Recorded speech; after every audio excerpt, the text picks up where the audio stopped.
Hello everyone, welcome back to our YouTube channel score max. और अगर आप management या कॉमर्स स्टूडेंट हैं तो ये वीडियो आपके लिए बहुत यूज़फुल होने वाली है। आज की इस वीडियो में हम पढ़ेंगे meaning and characteristics of management. So let's start with the meaning of management. Management word को अगर हम समझना चाहें तो सबसे पहले हमें ये समझना होगा कि मैनेजमेंट सिर्फ एक बिज़नेस ऑर्गेनाइजेशन के लिए ही ज़रूरी है या हमारी लाइफ में मैनेजमेंट का उतना ही रेलेवेंस है। तो आइए समझते हैं मीनिंग ऑफ मैनेजमेंट इस डेफिनेशन के थ्रू। Management refers to the process of planning, organising, directing and controlling. सबसे पहले इस प्रोसेस को समझ लेते हैं। Planning, what does it mean? Determining in advance what is to be done and who is to do it. Advance में ही पहले ही प्लान कर लेना, डिटरमाइन करना कि हमें क्या करना है, ये काम कौन कर सकता है, कौन करेगा।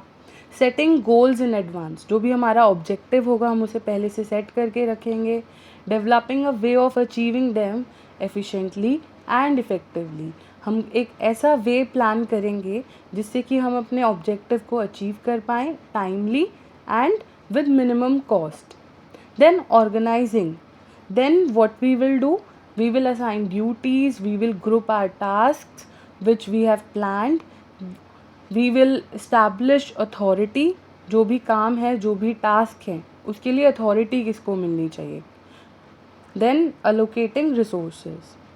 It decides who will do a particular task, where it will done and when it will be done. Then comes staffing. Staffing में we will try to find right people for the right job. यहाँ पर कौन सी activities involve होती हैं? Recruitment, selection, placement and training. Then directing, which involves leading, influencing and motivate all the group of people, all the individuals to perform the task assigned to them. And then controlling में हम कोशिश करते हैं, compare करते हैं कि जो भी हमने स्टैंडर्ड सेट किए थे हमने उनको अचीव कर पाए या नहीं कर पाए। और अगर कोई भी डेविएशंस रह गई हैं तो अगेन वी स्टार्ट प्लानिंग कि हम उन डेविएशंस को कैसे डिक्रीज़ कर सकते हैं और हम अपने स्टैंडर्ड्स को सक्सेसफुली अचीव कर पाएँ। प्लान करना, ऑर्गेनाइज करना, डायरेक्ट करना, कंट्रोल करना सभी अवेलेबल रिसोर्सेज को, सभी एक्टिविटीज़ को, जो भी ग्रुप ऑफ पीपल हमारे साथ काम कर रहे हैं, to achieve predetermined organisational objectives effectively and efficiently. ये जो पूरा फंक्शन हम फॉलो करेंगे, सभी फंक्शंस में हमारा जो एम रहता है वो ये रहता है कि जो भी हमारे ऑर्गेनाइजेशन के ऑब्जेक्टिव्स हैं हम उनको टाइमली अचीव कर पाएँ और थ्रू दैट हम कोशिश करते हैं कि जो भी कॉस्ट है हम उसको भी मिनिमाइज़ कर पाएँ। इस डेफिनेशन के थ्रू अगर हम अपनी लाइफ से रिलेट करें तो हम कोई भी एक बेसिक एग्जांपल को इससे रिलेट कर सकते हैं। लेट्स ट्राई टू रिलेट कि अभी आपको एक एसे लिखना है तो सबसे पहले हमारा जो फंक्शन होगा वो होगा प्लान करना, कि हम सबसे पहले अगर उस फंक्शन को परफॉर्म कर रहे हैं तो वो होगा प्लानिंग, कि उस टॉपिक को हम कैसे डिस्क्राइब कर सकते हैं, उसमें क्या पॉजिटिव थिंग्स लिख सकते हैं, क्या उसके नेगेटिव्स हैं, हम उसे कंक्लूड कैसे करेंगे। तो it will start with planning. Then हम एक स्ट्रक्चर ऑर्गेनाइज करते हैं कि सबसे पहले इंट्रोडक्शन होना चाहिए, देन पॉजिटिव पॉइंट्स लिख देंगे, फिर कुछ नेगेटिव पॉइंट्स लिख देंगे, देन सजेशन लिख देंगे कि हम इम्प्रूव कैसे कर सकते हैं। तो हम एक स्ट्रक्चर ऑर्गेनाइज करते हैं। सो इन फंक्शंस को फॉलो करते हैं हम अपनी डे टू डे लाइफ में भी। अगर हमने गोल बना लिया है कि हमें डे टू डे 2 आवर्स पढ़ना है, 4 आवर्स पढ़ना है, तो उसके लिए भी प्लानिंग रिक्वायर्ड होगी कि किस टाइम पर हम पढ़ेंगे तो सबसे अच्छे रिजल्ट्स आ सकते हैं, किस टाइम पर हमारा माइंड फ्रेश होता है, किस टाइम पर हम पढ़ेंगे तो हमें ज़्यादा समझ आएगा। पूरा प्लान रहता है कि हम ऑडियो विजुअल एड्स यूज़ करना चाहते हैं, हम अपनी बुक फॉलो करना चाहते हैं, हम नोट्स प्रिपेयर करना चाहते हैं। सबसे पहले करेंगे प्लान, देन एक स्ट्रक्चर ऑर्गेनाइज करेंगे, पूरा लिखेंगे कि हमारा शेड्यूल क्या रहने वाला है। सो बेसिक टाइम मैनेजमेंट में भी मैनेजमेंट का की रोल है, हमारी लाइफ में भी मैनेजमेंट बहुत ज़रूरी है। So management is required in all kinds of organizations, manufacturing handlooms, trading in consumer goods, or providing hairstyling service and even in non-business organizations. जब भी हम बात करेंगे मैनेजमेंट की, तो वहाँ पर डिसीजन मेकिंग बहुत ज़रूरी होता है. जो भी हमारे पास रिसोर्सेज है उनको बेस्ट वे में अलोकेट करना, हमारे एम्प्लॉयज़ को लीड करना, मोटिवेट करना, डायरेक्ट करना, इन्फ्लुएंस करना कि जो भी उनको टास्क असाइन हुआ है वो उसको अच्छे से करें. देन इंश्योर करना कि जो भी हमारे गोल्स थे, जो भी ऑब्जेक्टिव था, जो भी स्ट्रैटेजीज़ थी, हमने उसे फॉलो करके अच्छे से अचीव किया है through effective communication and coordination. जब भी हम बात करते हैं ग्रुप ऑफ पीपल की, वहाँ पर इफ़ेक्टिव कम्युनिकेशन बहुत ज़रूरी है, क्योंकि जब भी बहुत सारे लोग एक साथ काम कर रहे होते हैं तो वहाँ पर मिस कम्युनिकेशन हो सकता है, जिसकी वजह से हो सकता है कि हम अपने ऑब्जेक्टिव को इफ़ेक्टिवली और एफिशिएंटली अचीव ना कर पाएँ. तो इफ़ेक्टिव कम्युनिकेशन बहुत ज़रूरी होता है. And coordination is the essence of management. किसी भी पॉइंट पर, किसी भी फंक्शन में अगर कोऑर्डिनेशन नहीं है, ग्रुप ऑफ एम्प्लॉयज़ में कोऑर्डिनेशन नहीं है, जो भी मैनेजर्स हैं उनमें कोऑर्डिनेशन नहीं है, तो भी हम अपने ऑर्गेनाइजेशनल ऑब्जेक्टिव को अच्छे से अचीव नहीं कर पाएंगे.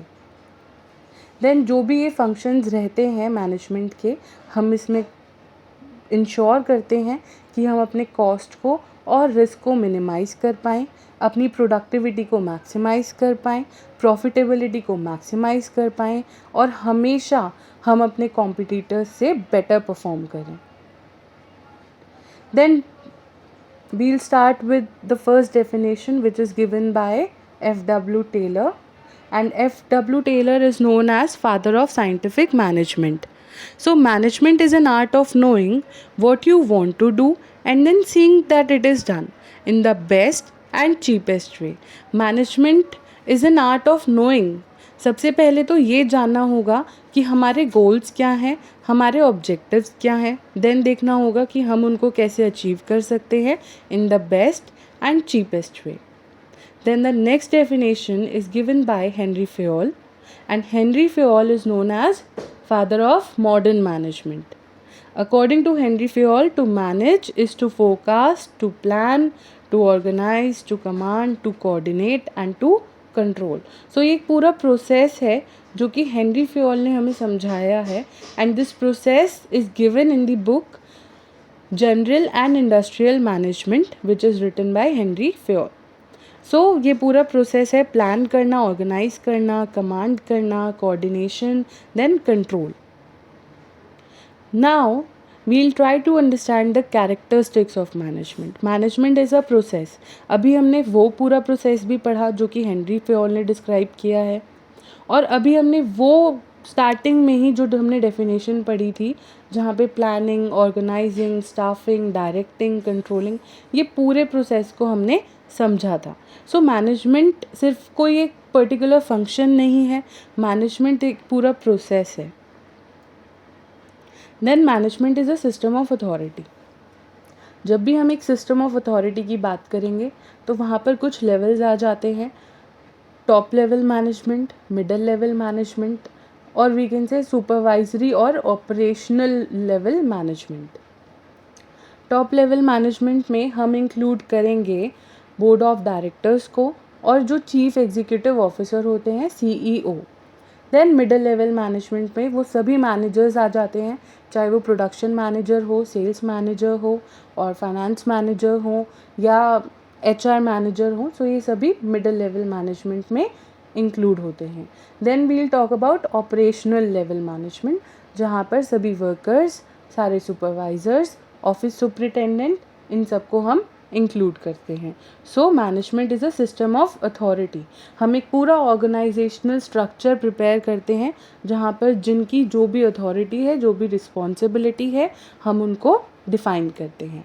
Management is all pervasive.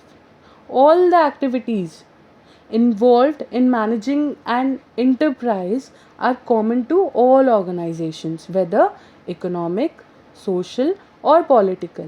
अगर हम बात करें किसी भी बिजनेस ऑर्गेनाइजेशन की जो कि USA में है, जापान में है, इंडिया में है, उन सभी को मैनेजमेंट का जो पूरा प्रोसेस है वो फॉलो करना होगा सो दैट वो इफ़ेक्टिवली अपने ऑब्जेक्टिव्स को अचीव कर पाएँ. So it is all pervasive. Management is a continuous process. Management में किसी एक फंक्शन को फॉलो करके हम ये नहीं बोल सकते कि हमने मैनेजमेंट को अच्छे से फॉलो किया है और हमारी ऑर्गेनाइजेशन का मैनेजमेंट बहुत अच्छा है, जिसके थ्रू हमने अपने जो भी हमारे ऑब्जेक्टिव्स थे उनको अचीव कर लिया है। सिर्फ प्लानिंग करना बहुत नहीं है, उसको एग्जीक्यूट करना, बेटर वे में एग्जीक्यूट करना, ऑर्गेनाइजेशन स्ट्रक्चर बनाना, एक्टिविटीज़ प्लान करना, स्टाफिंग करना, डायरेक्टिंग करना, कंट्रोलिंग करना भी बहुत ज़रूरी है। और कंट्रोलिंग के स्टेज पे जब हमें डेविएशंस पता चलती हैं कि हम अपनी स्टैंडर्ड से, जो हमने ऑब्जेक्टिव को प्री डिटरमाइन किया था, मुझसे कितनी दूर हैं, क्या डेविएशंस हैं, then again we start with planning कि हम अपने ऑब्जेक्टिव्स को अचीव कैसे कर सकते हैं और इन डेविएशंस को कम कैसे कर सकते हैं। So management is a continuous process. Management is an intangible force. Management को we can not see, we can not touch, we can only feel it. जो भी सक्सेसफुल ऑर्गेनाइजेशंस हैं, अगर हम उन्हें स्टडी करें तो हर एक फंक्शन हमें बहुत अच्छे से क्लियरली डिटरमाइंड दिखेगा कि वो हर एक फंक्शन को बहुत अच्छे से फॉलो करते हैं। उन्होंने अच्छे से प्लान किया था, उन्होंने अच्छे से ऑर्गेनाइज किया, अच्छे से स्टाफिंग की, डायरेक्ट किया एंड देन कंट्रोल किया। So management is something which we can feel. Now the next characteristic is management is goal oriented process. Without organizational objectives, the management process is like a trip without specific destination. It would be aimless and it would be wasteful. And this definition is given by Kritner. Management is a dynamic process. जब भी हम बात करते हैं business environment की, so it keeps on changing. So जब हमारा business environment है वो चेंज हो रहा है, रोज़ नए अपॉर्चुनिटीज़, रोज़ नए चैलेंजेस, रोज़ नए रिस्क, तो जो भी हमारा मैनेजमेंट है उसको अडेप्ट करना होगा जो भी हमारे इन्वायरमेंट में चेंजेस चल रहे हैं। So management is a dynamic process. It involves effective and efficient utilisation of resources.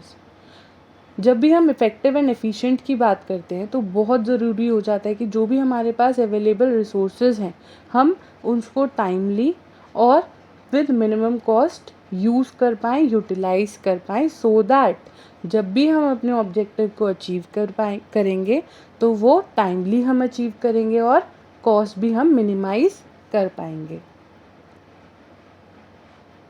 It is a combination of art and science. जब भी हम आर्ट्स की बात करते हैं so there is a proper body of knowledge, and जब भी हम साइंस की बात करते हैं there is a systematic body of knowledge which is based on experimentation and it is universal also. So management is a combination of art and science both. Then it involves group effort. यहाँ पर हम individuals को motivate करते हैं कि वो अपना best contribution दें टूवर्ड्स ग्रुप ऑब्जेक्टिव्स। जो भी ऑर्गेनाइजेशन में ग्रुप ऑफ पीपल काम कर रहे हैं they are performing diverse task, but उनका जो एम रहता है वो हमेशा सेम गोल होता है कि हम अपनी ऑर्गेनाइजेशन के ऑब्जेक्टिव को अचीव कर पाएँ। So it involves group effort. It aims at achieving pre determined objective. जो भी हमारा ऑब्जेक्टिव होगा प्री डिटरमाइंड होगा, क्योंकि अगर हमारा ऑब्जेक्टिव प्री डिटरमाइंड नहीं हुआ तो जो हमारी प्लानिंग है वो कहीं ना कहीं ठीक नहीं होगी, जिसकी वजह से जब हम उस प्लान को एग्जीक्यूट करेंगे भी और बहुत अच्छे से एग्जीक्यूट कर लेंगे तब भी हो सकता है कि हम अपने ऑब्जेक्टिव को इफ़ेक्टिवली और एफिशिएंटली अचीव ना कर पाएँ। Management is a profession. जब भी हम प्रोफेशन की बात करते हैं तो एक सर्टेन स्किल्स होती है, सर्टेन रिक्वायर्ड स्किल्स होती हैं जो उस प्रोफेशन के लिए बहुत ज़रूरी होती है। सो मैनेजमेंट के लिए मैनेजमेंट भी क्या है, मैनेजमेंट इज़ अ प्रोफेशन। कुछ रिक्वायर्ड स्किल्स हैं जो कि मैनेजमेंट के लिए बहुत ज़रूरी होती हैं। जब भी हम इस पूरे प्रोसेस की बात करेंगे, प्लानिंग की, ऑर्गेनाइजिंग की, स्टाफिंग की, डायरेक्टिंग की, कंट्रोलिंग की, तो हमेशा हमें कुछ स्किल्स रिक्वायर्ड होंगी जिससे कि हम बेटर वे में प्लान कर पाएँ, बहुत अच्छे से ऑर्गेनाइज कर पाएँ, स्टाफिंग भी हम अच्छे से करें, directing and controlling. So management is a profession. management is a distinct identity. Management is about getting things done through others rather than doing it self. So management is about जो भी हम group of people हमारे साथ काम कर रहे हैं उनसे अपने गोल्स को अचीव कर पाना, अपने ऑर्गेनाइजेशन जो भी ऑब्जेक्टिव्स हैं उनको अचीव करवाना, रेदर देन कि हम ही सारे टास्क जो हैं उसको परफॉर्म कर रहे हैं. Thanks for watching the video and I hope आपको सब कुछ समझ आया होगा, सभी टॉपिक्स समझ आए होंगे. और अगर आपको कोई भी डाउट है तो आप हमें कमेंट करके पूछ सकते हैं. आप हमें टेलीग्राम और इंस्टाग्राम पे भी फॉलो कर सकते हैं. तो जल्द ही मिलते हैं एक न्यू कंसेप्ट के साथ. So stay tuned with score max.